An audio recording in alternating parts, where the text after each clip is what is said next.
Next, let's talk about where you can find B5 in the diet. So where do we get vitamin B5 in the diet? So let's break down the word here. Panto, if we really look at the root, this is a Greek word, pantos.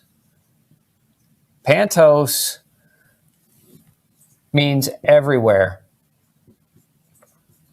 So B5 is virtually, it's in all foods. It's why it's called pantothenate, because it's found in everywhere. It's found in pretty much most foods that you would consider eating. But if we're really talking about bang for buck, so like high quantities of B5 in certain foods, probably the best source of B5 outside of supplementation, we're talking specifically food, is liver, particularly beef liver, very, very high concentrations of vitamin B5. So that's a good source. Other sources of B5 include pretty much all other meats. So if you eat any meats, vegetables, fruits, nuts, they're all going to have B5, but particularly higher scores of B5. Mushroom is an example of a food that has high levels of B5. Let's just write these down for you. Mushroom, so liver, mushroom's a good source. Is again, all meats are really good sources of vitamin B5 as a total, all vegetables. And then particularly those of you, probably a lot of you listening, are on a keto diet. So let's just throw avocado on that list.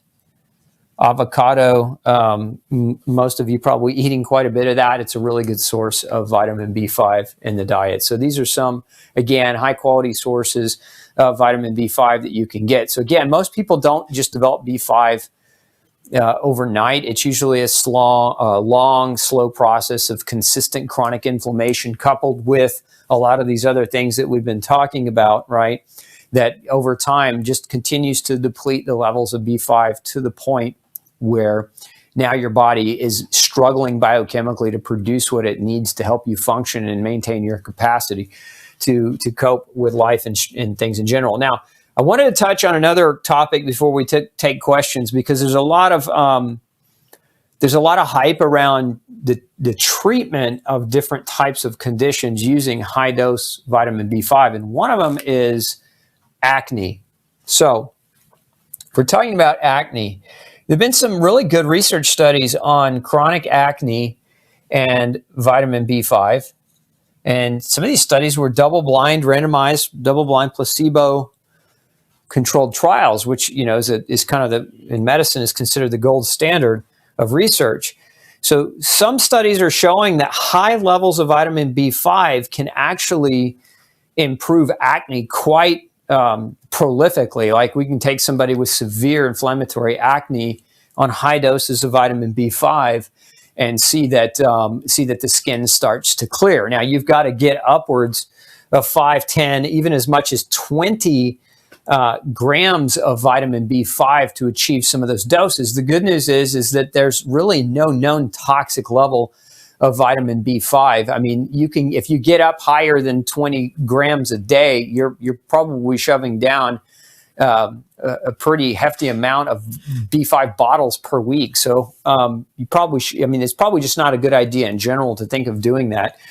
But there's no, aside of a little gastric nausea that's been reported, there are really no known great toxicity effects. It's really quite safe in terms of is it dangerous to take it in higher doses over some time? Look, anything can be toxic at high enough levels, but there's no severe toxicity data that's been reported on vitamin B5, even at very, very high levels.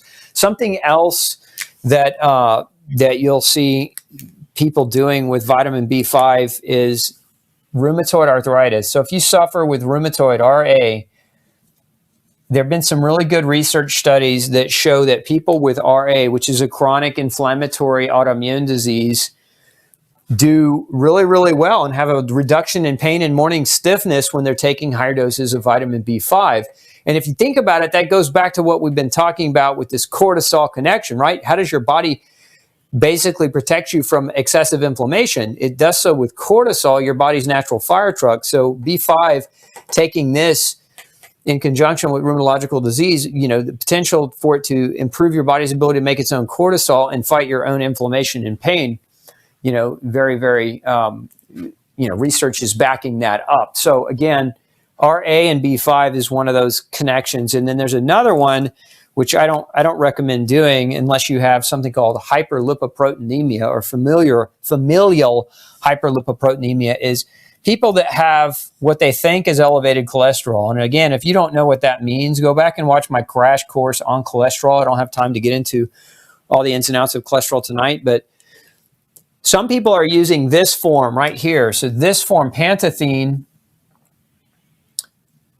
has the ability to lower cholesterol. So some people think their doctors are telling them your cholesterol is too high.